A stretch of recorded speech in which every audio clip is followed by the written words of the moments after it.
दुःखद आणि दुर्दैवी घटना अजितदादांच्या जाण्याने झालेली आहे. खरं म्हणजे अजितदादा गेले अनेक वर्ष या महाराष्ट्राच्या राजकारणात नेतृत्व करत होते आणि अतिशय परखड स्पष्ट वक्तेपणा आणि प्रशासनावर असलेली त्यांची पकड आपण पाहिलेली आहे. प्रत्येक गोष्टीचा त्यांना बारीक अभ्यास करून बोलण्याची सवय होती आणि परखड स्पष्ट वक्तेपणा, निर्भीड, रोखठोक बोलणारे असले तरी सुद्धा त्याला चूक म्हणणारे असले तरी सुद्धा अतिशय मनाने ते निर्मळ होते. त्याचा अनुभव मी स्वतः घेतलेला आहे. त्यांच्यासोबत मी मंत्रिमंडळात देखील काम केलं. मी मुख्यमंत्री असताना त्यांनी उपमुख्यमंत्री म्हणून देखील काम केलं आणि जेव्हा मुख्यमंत्री मी असताना मुख्यमंत्री माझी लाडकी बहीण योजना किंबहुना इतरही योजना जेव्हा आम्ही सुरू केल्या तेव्हा आर्थिक जे काही घडी आहे किंवा आर्थिक तरतूद जी आहे ती अतिशय उत्तमपणे त्यांनी त्यावेळेस केली आणि त्याचा अनुभव मला आहे. आणि एकदा करायचं ठरवलं की ते अजितदादा करायचे. करतो, बघतो, पाहतो असे शब्द त्यांच्या डिक्शनरीत नव्हते. व्हायचं असेल ते तात्काळ करायचे, नसेल त्याला नाही म्हणायचे. त्याचा स्पष्ट वक्तेपणा या महाराष्ट्राने पाहिलेला आहे. मी असेन, मुख्यमंत्री देवेंद्रजी असतील, अजितदादा असतील, आम्ही टीम म्हणून काम केलं, टीम म्हणून काम करतो. आमच्या वेळाही कामाच्या वेगवेगळ्या, आम्ही पहाटे उशिरापर्यंत काम करतो. अजितदादा पहाटे लवकर काम सुरू करतात, देवेंद्रजी दिवसभर काम करतात. आणि अजितदादांनी 6-6 वाजता देखील अपॉइंटमेंट दिलेल्या अधिकाऱ्यांनी आणि लोकप्रतिनिधींनी पाहिलेल्या अतिशय वेळेचं महत्त्व आणि वेळेचं भान ठेवणारा नेता हरपलेला आहे. खरं म्हणजे काल परवाच आमची एका कार्यक्रमामध्ये भेट झाली. सरन्यायाधीश आपले भारताचे मुंबईत आले होते आणि ते येण्यापूर्वी आम्ही इथेच एका चेंबरमध्ये बसलो होतो आणि त्यावेळेस झालेल्या चर्चा, गप्पा गोष्टी, आजही सकाळी जेव्हा मला त्यांची ही घटना कळली तेव्हा तेच समोर त्याच आठवणी काल परवाच्या येऊ लागल्या. खरं म्हणजे माझ्यापेक्षा हे राजकारणात देखील अनुभवी नेते, गेल्या अनेक वर्षापासूनचा त्यांचा अनुभव, वयाने देखील माझ्यापेक्षा ते मोठे होते माझ्या आणि अनुभवाने देखील. आणि म्हणून त्यांना राज्यातल्या अनेक विषयांचा गाढा अभ्यास होता. अनेक विभाग त्यांनी हाताळले होते. त्याचा राज्याला फायदा होत होता. मंत्रिमंडळात देखील ज्यावेळेस काही विषय यायचे त्यावेळेस आपल्या राज्याची आर्थिक परिस्थिती अशी आहे, आपल्याला सर्वांना काटकसर करावी लागेल, अशी अगदी निर्भीडपणे सांगणारे अजितदादा देखील आम्ही अनुभवले. शिस्तीचा नेता म्हणूनही आम्ही अनुभवलेला आणि त्यामुळे त्यांच्या जाण्याने फक्त पवार कुटुंबियांचंच नाही, तर संपूर्ण महाराष्ट्राचं न भरून येणारं नुकसान झालेलं आहे. आणि माझ्यापेक्षा वयाने मोठे असल्यामुळे ही काय आमची गेल्या अनेक वर्षापासूनची जवळीक निर्माण झाली होती. त्यामुळे राजकारणातले आम्ही तिघजण एक टीम म्हणून काम करत असलो तरी सुद्धा एक मोठा भाऊ हरपल्याची गेल्याची भावना देखील दुःख देखील माझ्या मनामध्ये आहे आणि मी त्यांना भावपूर्ण आदरांजली अर्पित करीत असताना मनामध्ये फार दुःखाच्या भावना आहेत. त्यांचं कुटुंब हे दुःख पचवण्याची क्षमता डोंगरा एवढं दुःख आहे. ही क्षमता ईश्वराने त्यांना प्रदान करावी. कुटुंबाचंच नाही, संपूर्ण महाराष्ट्र झालेले दौरे तुम्ही देखील चाललेत का त्या ठिकाणी? कशा प्रकारचे मी आणि मुख्यमंत्री देखील आम्ही जातो आहे. आमचे सहकारी आमच्यातून गेले दुःख आहे आणि सभा होत्या आजही आम्ही रद्द केलं. सर, एक विचार असं वाटतं की तुम्ही हा उल्लेख केला की 2 दिवसांपूर्वी तुमच्या जवळपास 1-1.5 तास तुम्ही बसलेले होतात, दोघं खूप गप्पा झाल्या त्या चेंबरमध्ये. असं काही एक त्यांच्या किंवा मंत्रिमंडळात देखील असताना अशी काही त्यांची एखादी योजना किंवा एखाद्या त्यांना करायचं होतं ते तुमच्याशी त्यांनी शेअर केली, आपण हे करूया मिळून महाराष्ट्रासाठी, असं काही? नाही, आम्ही आतापर्यंत एकत्र जेव्हा तेही उपमुख्यमंत्री होते तेव्हा मी मंत्रिमंडळात, मी मुख्यमंत्री असतानाही उपमुख्यमंत्री होते, आता देवेंद्रजी मुख्यमंत्री आहेत. जे काही निर्णय आम्ही घ्यायचो ते निर्णय मिळूनच घ्यायचो आणि मग एकदा एखादी सूचना आली की मग त्याला तिघांनी बळ देऊन ते पूर्ण करायचं. अजितदादा देखील एकदा कधी कधी असंही म्हणायचे की आपली आर्थिक आपली जी काही अर्थव्यवस्था महाराष्ट्राची आहे, काही नवीन योजना केल्यामुळे आपल्याला काटकसर करावी लागेल, पण जेव्हा काही निर्णय आपल्याला घ्यावेच लागतील त्यावेळेस मात्र ते मागे हटत नव्हते आणि याचा अनुभव देखील आम्ही घेतलेला. साहेब, न भरून निघणारे पोकळी सातारा असेल, पश्चिम महाराष्ट्र या ठिकाणी देखील कशा प्रकारची तुम्ही पोकळी भरून काढणार आहे? यामध्ये हे साताराच नाही आहे, तर त्यांचं जे असलेलं जे काही ज्ञान आहे, त्यांचा जो काही अनुभव आहे हा महाराष्ट्रासाठी होता आणि त्या अनेक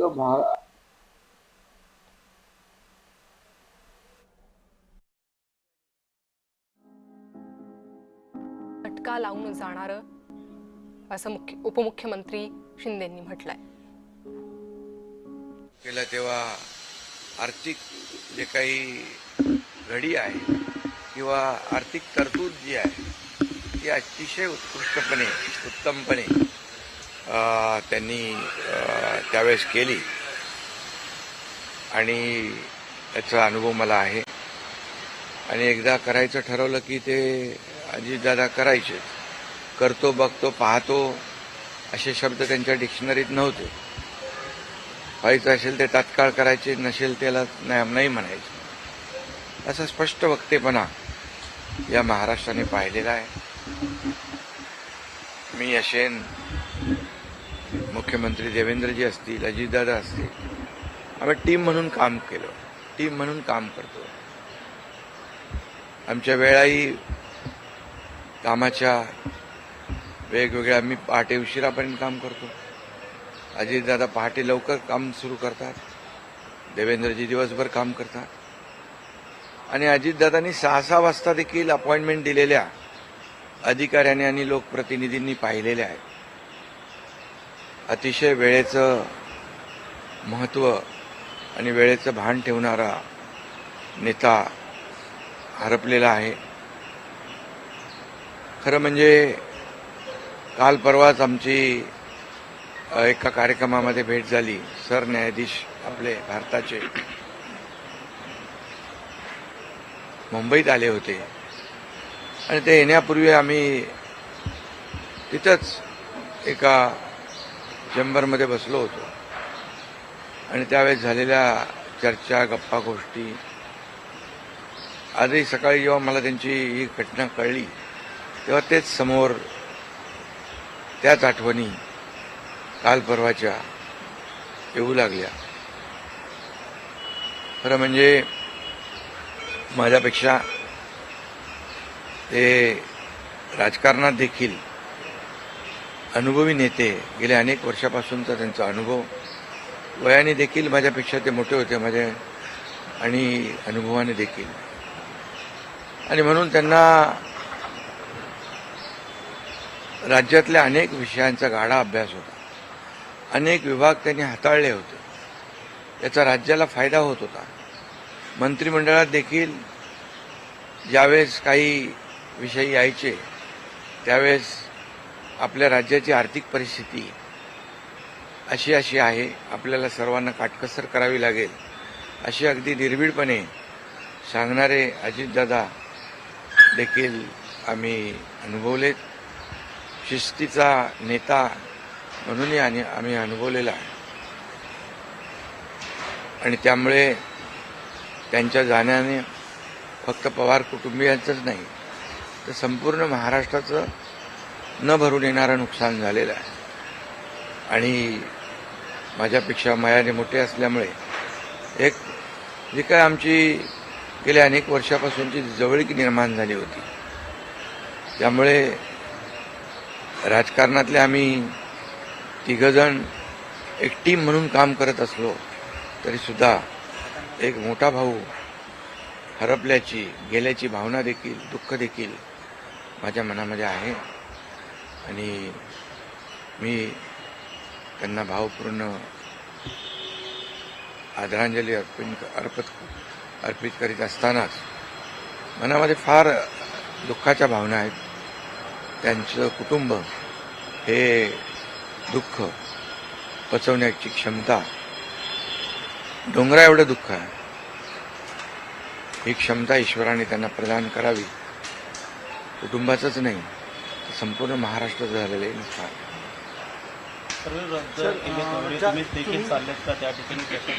हा, मी आणि मुख्यमंत्री देखील आम्ही जातो आहे. आमचे सहकारी आमच्यातून गेले, त्याचं दुःख आहे. म्हणजे सभा होत्या त्याही आज आम्ही रद्द केलेल्या आहे. सर, एक विचार असं वाटतं की तुम्ही आता उल्लेख केला की 2 दिवसांपूर्वी त्यांच्या जवळपास 1-1.5 तास तुम्ही बसलेले होतात, दोघंच खूप गप्पा झाल्या त्या चेंबरमध्ये. असं काही एक त्यांच्या किंवा मंत्रिमंडळात देखील असताना अशी काही त्यांची इच्छा, एखादी योजना किंवा एखादं त्यांना करायचं होतं की तुमच्याशी त्यांनी शेअर केली, आपण हे करूया मिळून महाराष्ट्रासाठी, असं काही? नाही, आम्ही आतापर्यंत एकत्र जेव्हा तेही उपमुख्यमंत्री होते तेव्हा मी मंत्रिमंडळात होतो. मी मुख्यमंत्री असतानाही उपमुख्यमंत्री होते. आता देवेंद्रजी मुख्यमंत्री आहेत. आम्ही जे काही निर्णय आम्ही घ्यायचो ते निर्णय मिळूनच घ्यायचो आणि मग एकदा एखादी सूचना आली की मग त्याला तिघांनी बळ देऊन ते पूर्ण करायचं. अजितदादा देखील एकदा कधी असंही म्हणायचे की आपली आर्थिक आपली जी काही अर्थव्यवस्था महाराष्ट्राची आहे, काही नवीन योजना केल्यामुळे आपल्याला काटकसर करावी लागेल, पण जेव्हा काही निर्णय आपल्याला घ्यावेच लागतील त्यावेळेस मात्र ते मागे हटत नव्हते आणि याचा अनुभव देखील आम्ही घेतलेला आहे. साहेब, न भरून निघणारी पोकळी सातारा असेल, पश्चिम महाराष्ट्र या ठिकाणी देखील कशा प्रकारची तुम्ही पोकळी भरून काढणार आहे? नाही, यामध्ये साताराच नाही आहे तर त्यांचं जे असलेलं जे काही अनुभव आहे हा महाराष्ट्रासाठी होता. त्यांनी प्रतिनिधित्व केल्यामुळे मला वाटतं फार मोठं नुकसान झालेलं आहे, न भरून येणार. शेवटचा प्रश्न, जे काय जसा हा जो विमान अपघात झाला ज्या प्रकारे, काय वाटतं याची चौकशी व्हायला हवी आणि येणाऱ्या काळामध्ये असे अपघात होऊ नयेत, त्यामुळे बिलकुल याची शेवटी आमच्या सहकार्याचा जीव याच्यामध्ये गेला आहे. 6 लोक मृत्युमुखी पडलेले आहेत. त्यामुळे या विमान अपघाताची चौकशी नक्कीच व्हायला पाहिजे, नक्कीच होईल. कारण यापुढे देखील अशा प्रकारचा अपघात होता कामा नये यासाठी हे गरजेचं आहे आणि त्यासाठी त्याची चौकशी देखील होईल. थोडक्यात हिंदीमध्ये सर, क्या कहोगे? अजित पवार जी का निधन हो गया. बहुत ही आज महाराष्ट्र के लिए एक काला दिन कहूँ, एक दुर्भाग्यपूर्ण घटना कहूँ, एक दुखद घटना कहूँ, ऐसी घटना जो हर एक के एक दिल को दुखाने वाली घटना आज महाराष्ट्र में घटी है. हमारे सहयोगी अजितदादा पवार जी का प्लेन एक्सीडेंट में दुर्दैवी मृत्यु हुई है. ये हमारे लिए बहुत ही बेहद दुखद है और महाराष्ट्र के लिए भी दुखद है, उनके परिवार के लिए तो बहुत ही दुखद है। और अजीत दादा एक स्पष्ट वक्ता के रूप में जाने जाते थे, एक रोक टोक बोलने वाले। देखता हूँ, करता हूँ, ऐसे शब्द उनके डिक्शनरी में नहीं थे। जो होना है वो तुरंत करते थे, जो नहीं होना है उसे साफ ना कहते थे। लेकिन वो कड़े शब्दों में कहते भी, लेकिन मन के बहुत अच्छे थे। और इसका अनुभव मैंने लिया है। उनके उप मुख्यमंत्री कार्यकाल में मैंने मंत्री के रूप में काम किया। मैं मुख्यमंत्री था तभी उन्होंने उप मुख्यमंत्री के रूप में काम किया। आज देवेंद्र जी मुख्यमंत्री है, उनमें भी हम दोनों ने उप मुख्यमंत्री के रूप में काम किया है। हम टीम बनकर काम कर रहे थे, महाराष्ट्र को आगे बढ़ा रहे थे। इसमें एक हमारा टीम वर्क था और मेरा काम करने का तरीका जैसे देर रात तक काम करता था। अजीत दादा जल्दी सुबह उठकर उनकी शुरुआत होती थी। देवेंद्र जी भी दिन भर काम करते और सुबह उन्होंने 6 बजे अपॉइंटमेंट दी हुई, ये भी इस राज्य के अधिकारियों को पता है। एक समय को बहुत ही महत्व देने वाले, एक कद्दावर, बहुत ही कर्मठ नेता जो है, समय सूचकता रखने वाले नेता जो है, ये नेता हमारे में से अभी नहीं रहे। और ये हमारा और महाराष्ट्र का, उनके परिवार का बहुत काफ़ी बड़ा नुकसान हुआ है। उनको कई अलग अलग विभाग जो है उन्होंने काम किया, उस पर उनको अनुभव था। हर एक विभाग की जानकारी लेके वो अपना स्टेटमेंट करते थे, अपना निर्णय लेते थे। मैं मुख्यमंत्री था तब लाडली बहन योजना या कई योजनाएं हमने तीनों ने मिलकर टीम बनकर शुरू कर दी। उसमें भी अजीत दादा ने बहुत ही योगदान दिया हुआ है। और जैसे अर्थव्यवस्था जो है हमारी महाराष्ट्र की, वो उसके बारे में भी कभी कभी बहुत ही रोक टोक मंत्रिमंडल में उन्होंने बताया भी कि हमारी परिस्थिति ऐसी है, हमें कुछ यहाँ इसमें जोड़ तोड़ करनी पड़ेगी। लेकिन जब जो चीज़ करनी ही है, जो समाज के लिए आवश्यक है, उसमें कभी भी उन्होंने हाथ पीछे नहीं खींचा। अर्थमंत्री होने के नाते उन्होंने काफ़ी योगदान दिया है। मेरे से वो राजनीति में भी अनुभवी थे और उम्र से भी मेरे बड़े थे। एक टीम हमारी थी, एक टीम का एक हिस्सा अभी नहीं रहा है और एक बड़ा भाई हमारे में से गया है, ऐसी भी हमारी भावना है। इसलिए मैं उनको बहुत दुख भरी श्रद्धांजलि अर्पित करता हूँ, उनके परिवार को।